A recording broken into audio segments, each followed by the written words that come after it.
कसं आहे, विधानसभेच्या निवडणुकीला अजून 1.5-2 महिन्याचा टाईम आहे. त्या विधानसभेच्या निवडणुकीच्या वेळेस सामोरं जात असताना काही होऊ शकतं, काही म्हणजे काही. त्याच्यावर आत्ता लगेच भाष्य करण्यात काय अर्थ आहे का?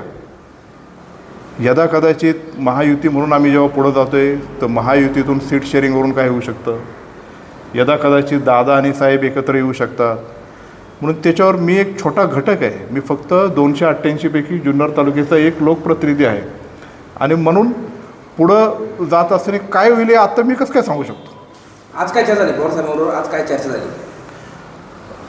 पाऊस काय अजून एवढा पडलेला नाही. मध्यंतरी पाऊस आला, जरा दुबार पेरणीचे संकट थोडं टळलं, पण अजूनही धरणाच्या क्षेत्रात पाऊस जोपर्यंत पडला पाहिजे होता, ज्या पद्धतीने धरणं भरली पाहिजे होती तशी काही झालेली नाही. काळ गुळून सोडलेला ॲक्सिडेंट झाला त्याच्याबद्दल चर्चा झाली. त्याच्यावर काय काय उपाययोजना करायच्या ते खासदार साहेबांनी आम्ही साधक बाधक चर्चा करून साहेबांना थोडंसं ब्रीफ केलं. अशा गोष्टी झाल्या. मग नंतर डॉक्टर साहेबांच्या घरातले काय विषय, त्यांनी तो गाईचा गोठा केला आहे, 7 गायांचा गोठा आहे. तिथं काय काय वेगळ्या प्रजातीचे काय काय करतात, कशी ब्रीडिंग करतात, असं त्यांनी ती चर्चा केली. याच्या व्यतिरिक्त काय राजकीय चर्चा काही नाही झाली. अमोल कोल्हे आणि अतुल बेनके हे जुने मित्र आहेत आणि या निमित्ताने दोघांचा सूर सध्या जुन्नरमध्ये एक दिसतोय. तुतारीत जाण्याचे हे संकेत आहेत. मी अमोल कोल्हेचा जवळचा मित्र आहे. मित्र होतो आणि मित्रच राहणार. याच्यामध्ये कुठल्याही प्रकारचा राजकीय अर्थ काढण्याची गरज नाही. नेमकी तुमची इच्छा काय आहे? शरद पवार आणि अजित पवारांनी एकत्र येऊन जी काल चर्चा अतुल बेनकेंनी स्टेटमेंट दिलं त्यामुळे झालेली आहे. तर माझं वैयक्तिक मत जर तुम्हाला माहिती असेल तर आदरणीय पवारसाहेब आणि आदरणीय दादा यांनी जर एकत्र आले तर येणाऱ्या विधानसभा निवडणुकीमध्ये तुम्हालाच फरक आणि चित्र पालटलेले दिसेल. तुमची इच्छा आहे त्यांनी? माझी मनापासून इच्छा आहे, माझ्यासारख्या सर्व कार्यकर्त्यांची इच्छा आहे. मग कुठं थांबले सगळं? आता ते तुम्ही विचारा कुठं थांबले ते मला नाही माहीत. विषय असा आहे की कार्यकर्त्यांनी काल अतुल बेनकेंनी जे मत व्यक्त केलेले आहे त्या मताशी मी सहमत आहे. आज एक केक कापण्यात आला अजित पवारांनी, त्याच्यावरती अजित पवारांनी मुख्यमंत्री व्हावा असा उल्लेख. दादांनी मुख्यमंत्री व्हावं हे गेले मी 2-3 वर्षापासून मी स्टेटमेंट दिलेली. माझ्यासारख्या सर्व सामान्य कार्यकर्त्याला, पदाधिकाऱ्यांना, संपूर्ण महाराष्ट्राला असं वाटतं की आदरणीय दादांनी मुख्यमंत्रीपद घ्यावे. जर वेगळे लढले तर मोठा फटका बसू शकतो. नाही, त्याचं तर आता अंदाज बांधणं हेच नाही. पहिला वाढ कुणासाठी सुटतोय, कोण कुठे उमेदवार आहे ते. पण शेवटी महाराष्ट्रामध्ये एकनाथजी शिंदे, आदरणीय दादांचा राष्ट्रवादी काँग्रेस पक्ष, BJP आणि RPI पक्ष यांची युती आहे. युतीमुळं मला नाही वाटत की महाराष्ट्रामध्ये पक्षाला जास्त फटका बसेल म्हणून. यांना काय सांगाल?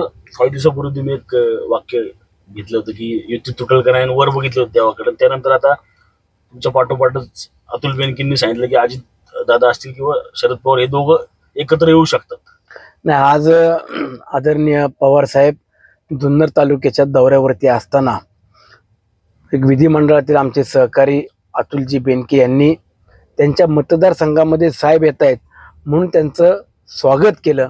परंतु स्वागत करत असताना कुठल्याही प्रकारची राजकीय चर्चा त्या ठिकाणी अतुलजी आणि आदरणीय साहेबांची झालेली नाही, अशा पद्धतीची माहिती मला माझ्या सहकाऱ्यांनी आणि अतुलजींनी देखील सांगितली. परंतु राजकारणाच्या महाराष्ट्रातील आपण सर्व जर घडामोडी पाहिल्या तर आज कोण कुठल्या पक्षामध्ये जाईल आणि कुणाशी युती होईल याचा कुठलाही ताळमेळ किंवा कुठलाही आता भरोसा देखील राहिलेला नाही. आणि प्रत्येकाची भावना देखील अशीच आहे की आमच्यासारख्या कार्यकर्त्याला देखील तेच वाटतं की भविष्य काळामध्ये आदरणीय पवारसाहेब आणि आदरणीय दादा हे दोघे एकत्र जरी झाले तरी त्यामध्ये आम्हाला आनंदच असेल.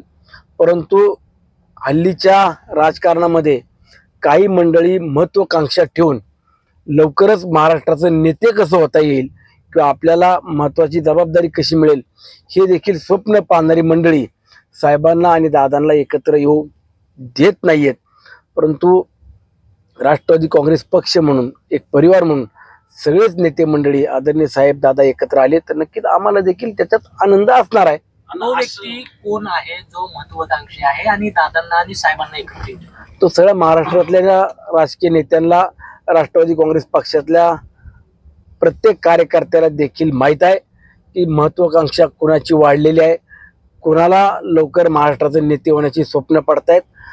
परंतु मला एवढं सांगायचं आहे की ज्या अजितदादांनी मागील 35-40 वर्ष या महाराष्ट्राच्या राजकारणामध्ये काम केलं, एक सामाजिक बांधिलकी जपून महाराष्ट्राला पुढे नेण्यामध्ये मोलाचं योगदान दिलं, अशा दादांना देखील एकत्रित न येऊन देणं किंवा राष्ट्रवादी काँग्रेस पक्षामध्ये जी काही फूट पडेल या फुटीचा फायदा घेणं हे कधीही शक्य होणार नाही. परंतु मला एवढं सांगायचं आहे की आदरणीय दादा, आदरणीय साहेब हे एकत्र येत असेल तर नक्कीच आम्हाला देखील आनंद आहे. तुमची इच्छा आहे का दादांनी आणि साहेबांनी एकत्र? नाही, बघा, मी सांगितलं की दादा आणि साहेब हे दोघं एकत्र आले तर महाराष्ट्रातल्या प्रत्येक राष्ट्रवादी काँग्रेस पक्षाच्या कार्यकर्त्याला देखील आनंद असणार आहे. उद्याच्या काळात दादासाहेब एकत्र आले तर आम्हाला देखील तेवढाच आनंद होईल.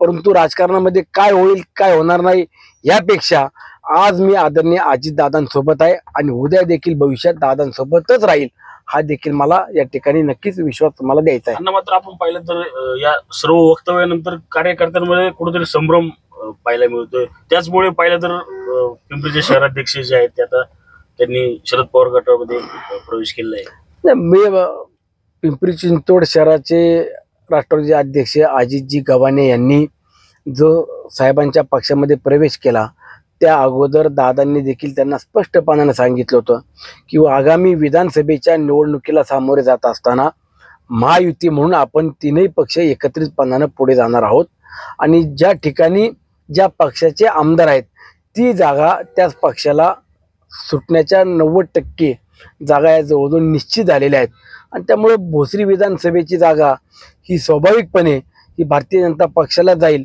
हे देखील त्यांना कुठेतरी लक्षात आलं आणि त्यामुळं त्यांना विधानसभेची निवडणूक लढत असताना अजित गव्हाणे हे आदरणीय पवार साहेबांच्या पक्षामध्ये जाऊन त्यांनी तुतारी हातामध्ये घेतलेली आहे.